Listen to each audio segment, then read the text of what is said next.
pusang gala.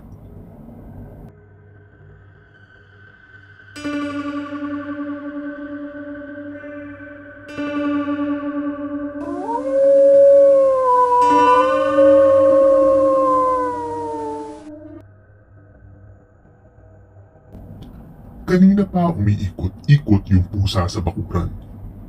Langya, mukhang may nagtapo na naman. Bakit ba akala nila sa amin ay ampunan ng mga hayop na kanilang pinagsawaan?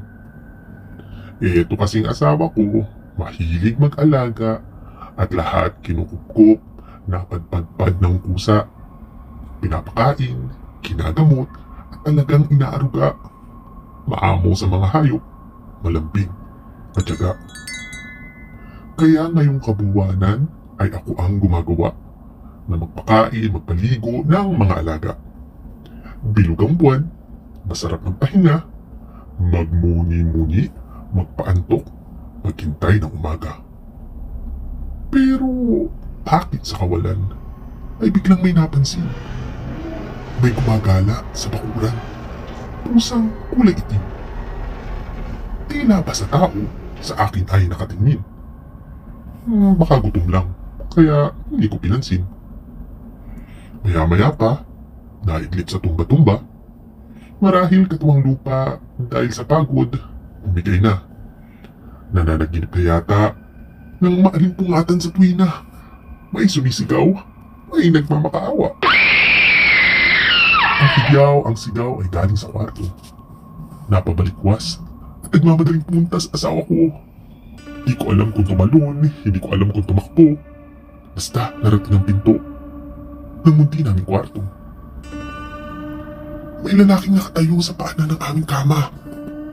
Mabalahibo ang katawan, nakakatakot ang itsura. Pero nang lumingon, kinalabutan akong talaga.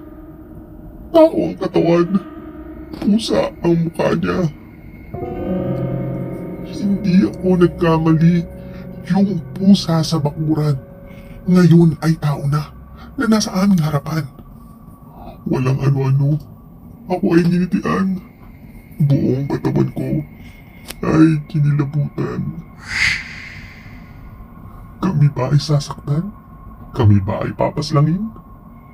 Bakit sa tahanan namin ay mayroong sigbin?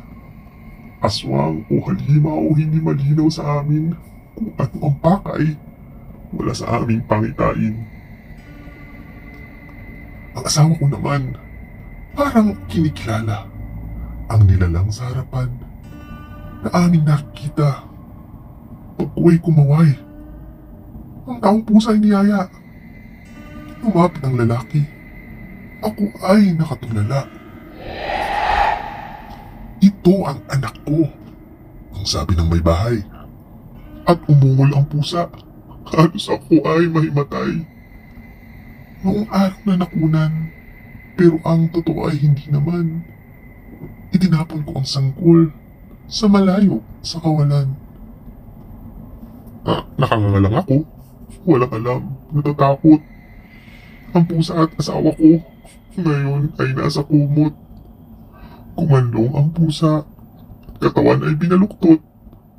Ngumiyaw ng mahinahon. Kumakaway pa ang buntot. Alam kong ito ang gabi ng pagbabayad. Sabi ng asawa ko, mukha ay banayad. Sa iyong pagsingil, aking hinahangad na sa nagdaang pagkakamali, ako ay mapatawad. Sabi ko sa sarili ko, ano ang mali, ano ang utang, ano ang pagsingil na dapat pagbayaran.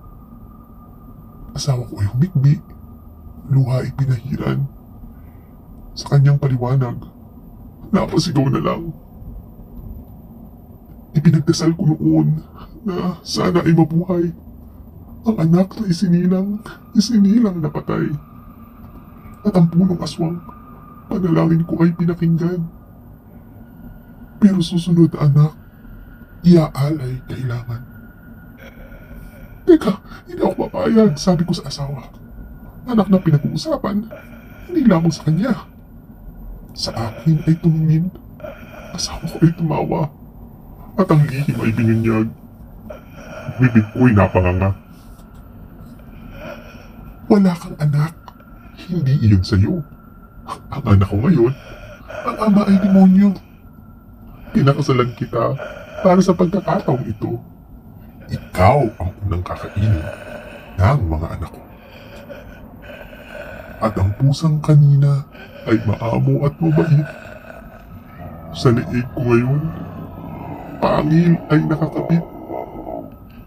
Mga alagang hayop, maingay na lumalapit. Nagbagong anyo, mga sigpil. Nasa paligid